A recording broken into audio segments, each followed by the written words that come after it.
Assalamualaikum warahmatullahi wabarakatuh. Pada video kali ini saya akan mempresentasikan hasil tugas RPL saya, yaitu perancangan aplikasi pembelajaran bahasa Inggris dengan dosen pengampu yaitu Bapak Fitri STMSC. Bagian awal yaitu tujuan pembuatan aplikasi. Yang pertama, tersampaikannya materi pembelajaran yang lebih menarik bagi siswa. Yang kedua, tersajinya materi yang setiap saat bisa dibuka kembali sehingga dengan mudah siswa dapat belajar materi. Yang ketiga, dapat membantu guru dalam mengajarkan materi untuk siswa sekolah dasar. Yang keempat, dapat menerapkan metode pembelajaran interaktif pada aplikasi pembelajaran bahasa Inggris platform Android. Selanjutnya ada batasan masalah. Yang pertama yaitu pengguna hanya dapat informasi dasar dari dalam bahasa Inggris. Yang kedua, pengguna hanya mempelajari materi yang terdiri dari pengenalan vokabulari, listening, dan latihan soal dalam bentuk kuis. Yang ketiga, platform yang digunakan dalam pembuatan aplikasi ini yaitu smartphone Android dengan bahasa pemrograman Java. Yang keempat, aplikasi hanya mempelajari pembelajaran dasar bagi siswa tingkat sekolah dasar. Selanjutnya ada analisa sistem. Analisa sistem yang sedang berjalan menguraikan secara sistematis aktivitas dalam proses pembelajaran bahasa Inggris. Di antaranya, yang pertama, murid belajar bahasa Inggris dibimbing oleh guru dengan menggunakan buku bergambar bahasa Inggris. Yang kedua, guru menggunakan bahasa Inggris dari objek yang dijelaskan dan murid mengulang kata yang diucapkan oleh guru. Selanjutnya ada permasalahan dan solusi yang didapat dalam analisis sistem. Yang pertama, banyaknya materi yang disuguhkan dengan menggunakan buku yang berbeda-beda, termasuk kata-kata yang kurang dipahami dan kurangnya sarana untuk belajar bahasa Inggris.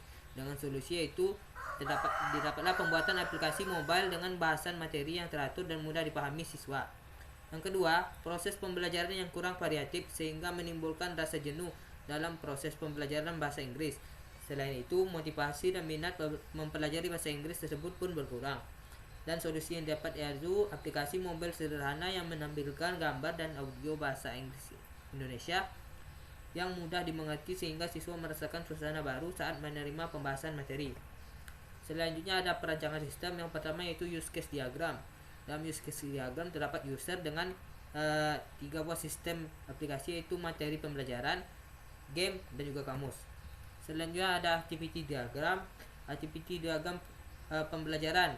Di sini user dalam activity yaitu membuka aplikasi, kemudian sistem menampilkan menu pada aplikasi.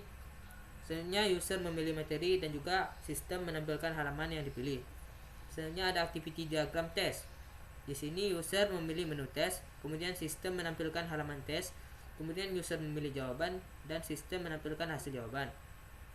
Selanjutnya ada activity diagram kamus.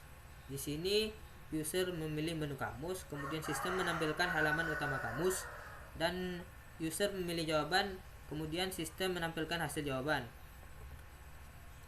Selanjutnya ada sequence diagram. Dalam sequence terdapat 3 sequence diagram. Yang pertama yaitu sequence diagram pembelajaran.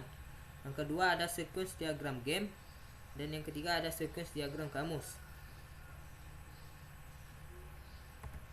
Dan selanjutnya ada kelas diagram. Dalam kelas diagram ini terdapat 9 kelas, yaitu kelas animal, kelas body, kelas game, kelas kamus data, kelas about, kelas fluid, kelas number, transport, dan juga yang terakhir yaitu kelas menu utama.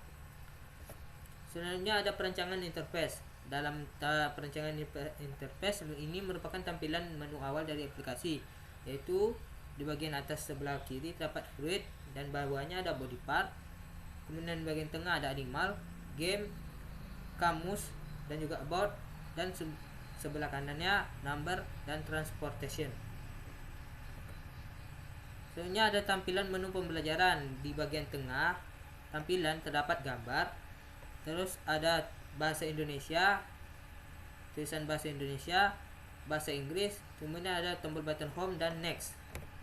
Selanjutnya tampilan menu soal. Di sini terdapat gambar dan juga pertanyaan serta 3 tombol button untuk menjawab pilihan ganda, yaitu pilihan A, pilihan B, dan pilihan C.